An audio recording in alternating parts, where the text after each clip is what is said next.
vous ne trouverez rien concernant Israël qui puisse suggérer ou indiquer qu'ils soient sortis d'Égypte, qu'ils aient traversé le désert, et que plus tard, entrant dans le pays, ils aient déclaré comme étant leur évangile que Dieu les avait fait sortir du pays d'Égypte. Ce n'était pas là leur message.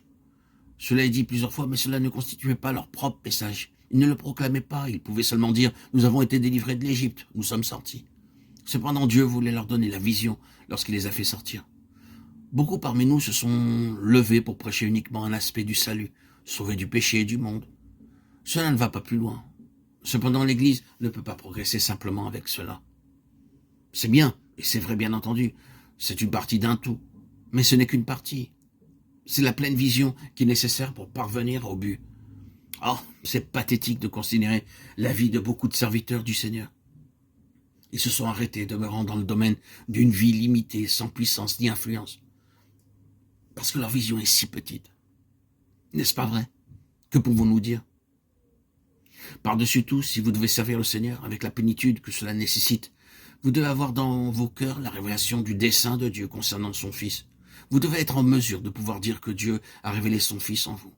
Ce qui implique d'avoir vu non seulement votre propre délivrance à l'égard du péché, mais aussi le dessein de Dieu à l'égard de son Fils.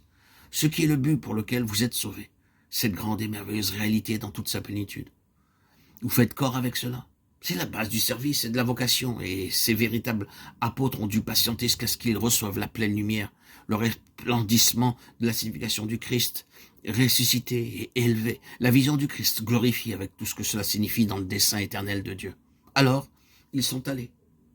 Et nous remarquons que leur message, ce n'était pas l'évangile de Dieu concernant un salut personnel, mais l'évangile de Dieu concernant son Fils, Jésus-Christ. Ils avaient vu, non point le Jésus historique, mais le Christ de Dieu glorifié. Ils ne l'avaient pas uniquement vu comme un fait objectif, mais la vision de tout ce qu'il signifiait véritablement les avait saisis. Quel changement cela représentait par rapport au passé, lorsqu'ils associaient toujours la venue du Messie avec l'établissement d'un royaume temporel sur la terre, avec eux-mêmes assis à sa droite et à sa gauche. Ils auraient été des notables sur cette terre et ils auraient enfin pu chasser les Romains de leur pays. C'est cette chose terrestre qui était leur seule vision, livrant un combat avec de véritables armes, se soulevant contre l'usurpateur de leur pays. Mais oh, quel changement quand ils ont vu son royaume. Désormais, s'ils avaient saisi mentalement ces manifestés, ils n'avaient plus besoin d'y penser et de l'imaginer plus longtemps.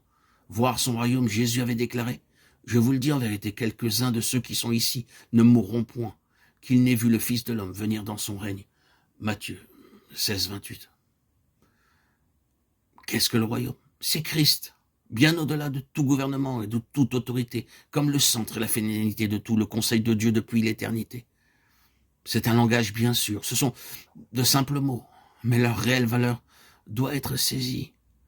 Vous devez avoir la vision dans votre propre cœur, avant de pouvoir devenir un serviteur de Dieu qui puisse aller de l'avant, et vous devez avoir une vision grandissante afin de parvenir au terme.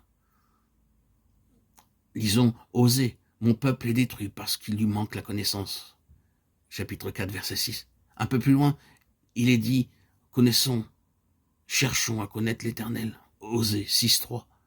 C'est par une vision croissante, progressive que nous sommes introduits dans la pleine finalité de Dieu. Ne nous contentons pas de 2 ou de 3 faits concernant Christ et le salut, mais que les yeux de nos cœurs soient illuminés pour le voir lui. Ce que je dis, bien entendu, c'est la simple déclaration de fait. Je ne peux rien vous apporter. Je ne peux pas vous introduire dans ce domaine. Mais ce que je peux, je le pense, c'est vous inciter à aller dans la direction du Seigneur pour lui dire maintenant, Seigneur, si tu as besoin de moi, je suis accessible. Je suis à ta disposition. Mais tu dois poser le fondement, ouvrir mes yeux, me donner la vision des choses. Cela signifiera que je n'irai pas seulement prêcher des faits concernant Christ, car quelque chose de plus profond que cela est nécessaire. C'est le premier aspect. Il nous concerne tous.